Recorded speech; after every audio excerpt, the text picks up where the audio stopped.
This is a fun episode for me to record. I'm back home at the Whale's Tail with Sosh. You remember him from back on season 1.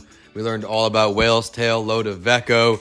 Now, not only are the restaurants blossoming and growing, we have a new podcast launch. Sosh, thanks for coming back, that entrepreneur show, and talking about your new show. Hello, everybody. Vin, my friend, how are you?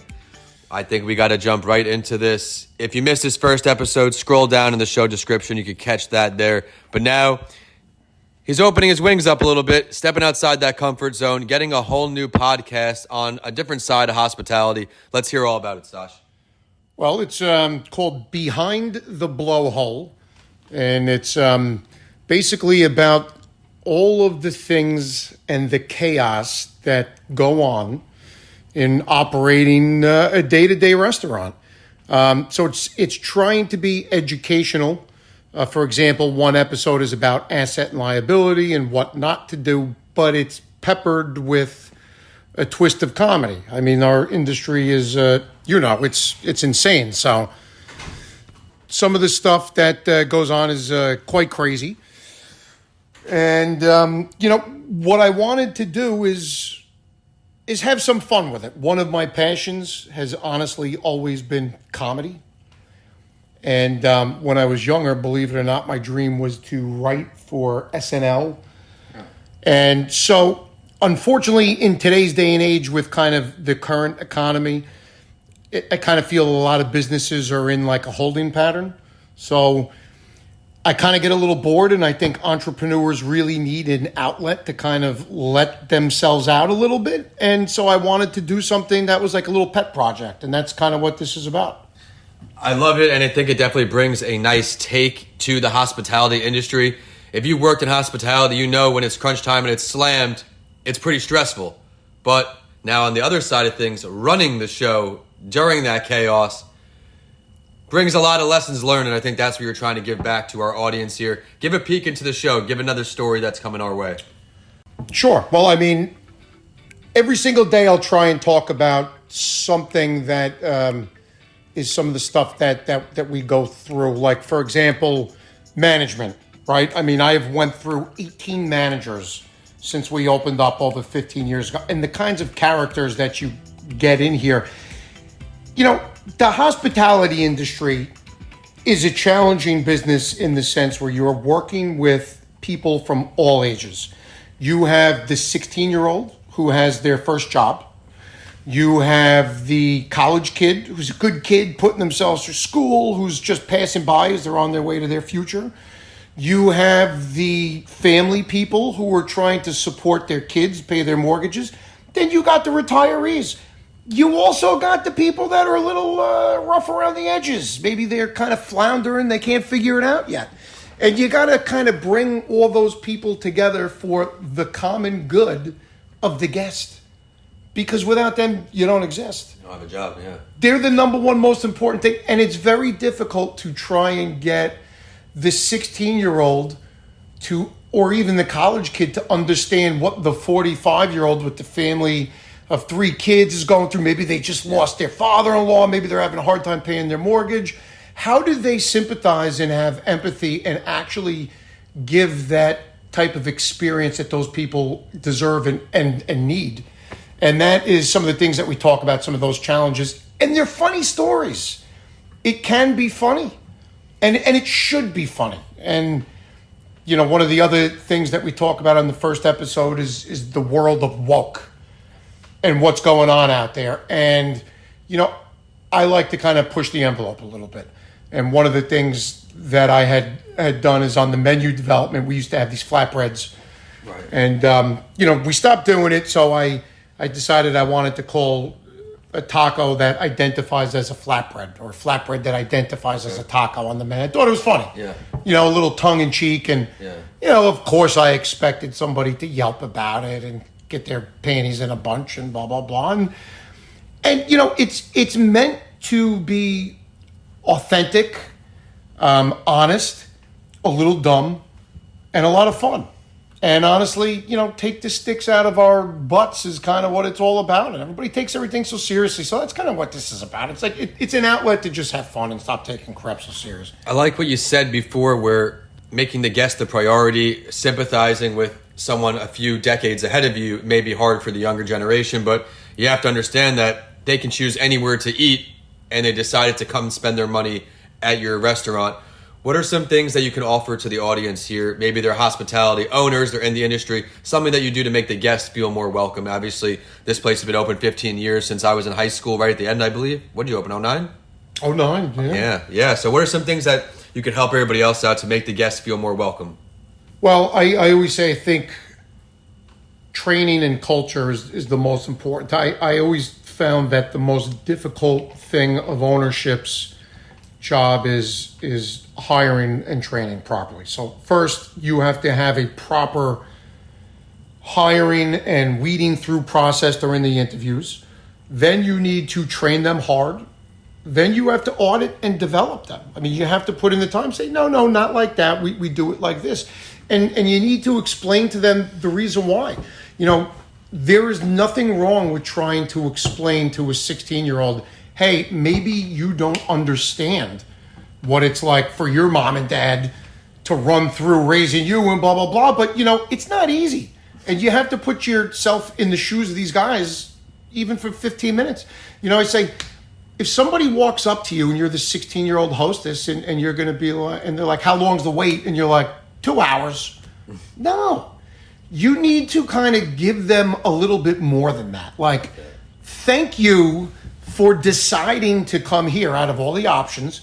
It is 2 hours. You don't want to lie to the people, but maybe take it a step further. You know what? Look, if you guys get hungry during the wait, let me know. Maybe we can pump out an appetizer for your son, or have you seen our brewery? Come have a cocktail. We're trying and make a night of it. And you know what? If it's too much and you have to leave because I understand maybe you're pressed for time, let me give this free appetizer card for you, which is good after Labor Day when it's not so busy. Come down and enjoy the experience that you deserve. Yep. And it's just a little way to say thanks for the effort. That goes a long way. I like that a lot. Now, we're talking about his 2 restaurants. Let's talk more about them if someone missed your first show. We have Whale's Tail, downtown Northport, and then we have Lota Veco. Lota Veco is a fast casual concept that is predominantly 50% to go.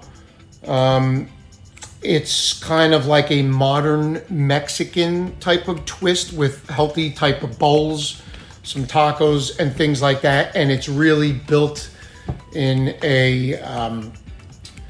I want to say it's more of a cleaner type of luxurious, attractive type of atmosphere, with like the white quartz type of floors and things like that. And it's really meant to kind of cater to the ladies for the most part.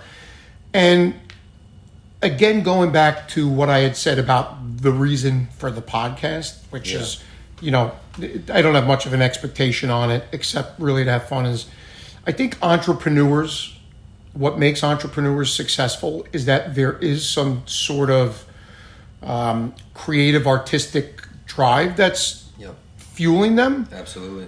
And unfortunately, I have seen in the past that sometimes passion, although it fuels success, it creates impulsive type of behaviors, which does not translate to good business.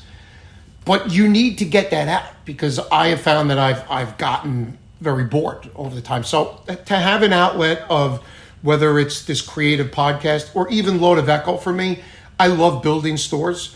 I feel like you have an opportunity to kind of express yourself creatively. And that specific store was something that was on such the other end of the spectrum to what the Whale's Tail is. Oh, yeah. The Whale's Tail is culture, culture, culture. Lota Veco is food, food, food. Okay. And that's, it's nice to be able to show people that you're not just one trick pony. Mm-hmm.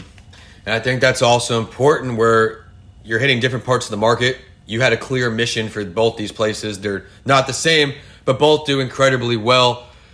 If you're in the Long Island area, where can we find these stores? Well, the Whale's Tail, which is our seasonal location, which is in Britannia Yachting Center, here, nestled right on the outskirts of Northport Village, in a beautiful 17-acre marina with 300 boats, about 9 miles across the pond from Norwalk, Connecticut. And it's just Northport Village has really went through a renaissance the last decade. Oh, the hotel now too. We got a hotel that just opened up. There's a vineyard. We're one of 2 breweries, so it really has become a destination center where the people from the 5 boroughs, instead of having to drive all the way out east and fight the traffic to the Hamptons or Montauk, can actually get a little bit of that summer fun, without having to make the distance. And so that's what's cool about us as a destination. Lota Veco is about 5 minutes stone throw away from the Whale's Tail, but that's really more for, the people that live in the area. Yeah. And, they're looking for a healthier option at night. You're running around doing karate class with the kids and you don't want to cook and you're tired of McDonald's or a slice of pizza. Yeah. That's a great thing. Or if it's in the afternoon, you want to grab some quick lunch. And so we kind of target that area. We are looking to possibly do more in the future. Although, like I had said, probably like a lot of businesses, we're currently kind of in a holding pattern with the kind of post-pandemic state of the economy and seeing where things are going. Now they got the new strand coming out this fall. I just read the paper up here. Listen, it's really been a bizarre world. I mean, it has not been good to the business people over the last couple of years. The margins are shrinking. Well, costs are going up with everything. Even me, a different field. I'm trying to be in the schools, and then this pandemic happens. Now all the schools' budgets are cut, and there's no money there. So what do I pivot? Similar to Sosh, we get the podcast going. I challenge all entrepreneurs out here to get that show off the ground. It's a brand extension. People are going to go ahead. Okay, who is Sosh? Oh, he's got these restaurants. It all funnels around. He's growing his business, creating a bigger umbrella with it. Sosh, one more time, name of the show, how often it come out? Behind the Blowhole. And every Tuesday morning around 5 o'clock in the morning, it will be released. And then you can click and download it on any of the apps that carry podcasts. Yep. Spotify, BuzzFeed, Amazon Music, things like that. So, yeah, this is fun. And obviously, thank you to Vin for teaching me a little bit on how to, get situated with the podcast. Because I make tacos. I don't know what the hell I'm doing. Hey, he's out here. He's doing a great job. Everyone be sure to check out that show. The show is at That Entrepreneur Show. I am at Vincent A. Lancy. And with that, we're signing off today. Both of us here in Northport and signing off. Thank you.